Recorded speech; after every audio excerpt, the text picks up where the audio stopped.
All right, so this morning I've got a question for you, child of God. Are you believing that God is truly working in the midst of all your circumstances and situations? Because sometimes you don't see, you don't hear, you just have no idea, and you're wondering, right? It just leaves you wondering. Well, in the Old Testament, I've been going through the book of Esther, and there was one specific verse that just was so powerful this morning, and it was verse 3:7-3. It says, "And Esther the queen answered and said, If I have found favor in thy sight, O king, if it please the king, let my life be given me at my petition, and my people at my request."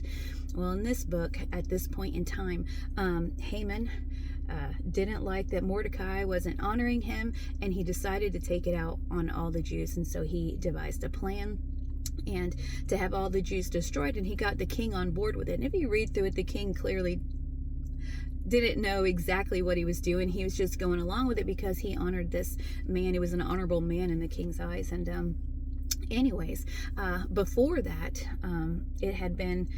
the Lord had been working in a whole other way. And unfortunately, the king at that time, who was a Persian king, they gathered all the beautiful young virgins and brought them in. And Esther was among those women, Hadassah, and she was a Jew, right? But she never revealed her nationality to any of them. So when the time came, all right, the execution order had been sent out and stamped by the king. And of course, you couldn't go back and change what you've already ordered.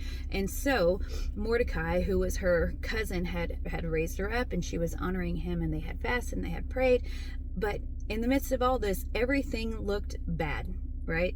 That all the Jews were going to get killed. People were going to get paid to kill them. They had an enemy, a real true enemy. And so at this point, she has petitioned the king and Haman, the enemy. She brought them both into that feast twice, and the second time she had found favor in the king's eyes, and he said, I'll give you up to, I think it was half of the kingdom, and so her request was, preserve my life and the life of my people.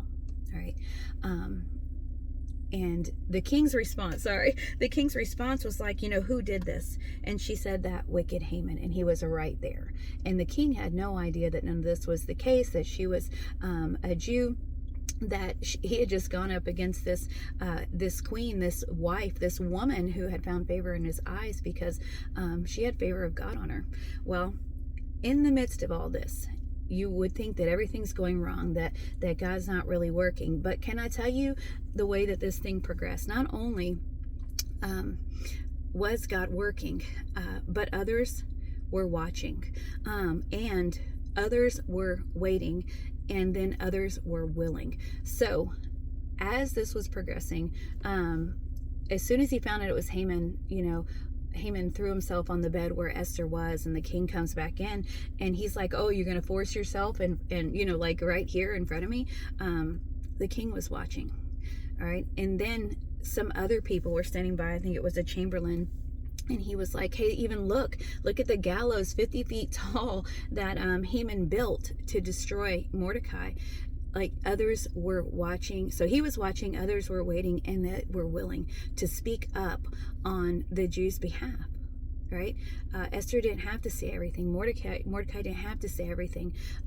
Even others were watching and waiting because they told the king that Mordecai had saved his life at some point against two of the the servants. And like, God is in the midst of it. He's paying attention regardless to what weapons are forming, to who's walking about seeking whom he may devour, regardless of the warfare. God is working if you're his, if you have found favor in his eyes, if you are petitioning him. Just trust him. He's got this thing figured out. We don't. You and I don't. We have no idea the end result. We have no idea the end result. And warfare is real, and weapons are real, and the enemy is real. But so is God. So is God. And if you're his, and you love him, and you're seeking him, you're going to find him. You're going to see. He's going to show himself mighty, just like he did for her. All right? Because what happened was, Haman did get hung on the gallows, and even so much more. I don't even want to go. I haven't even gotten to that chapter, but I don't want to go into that.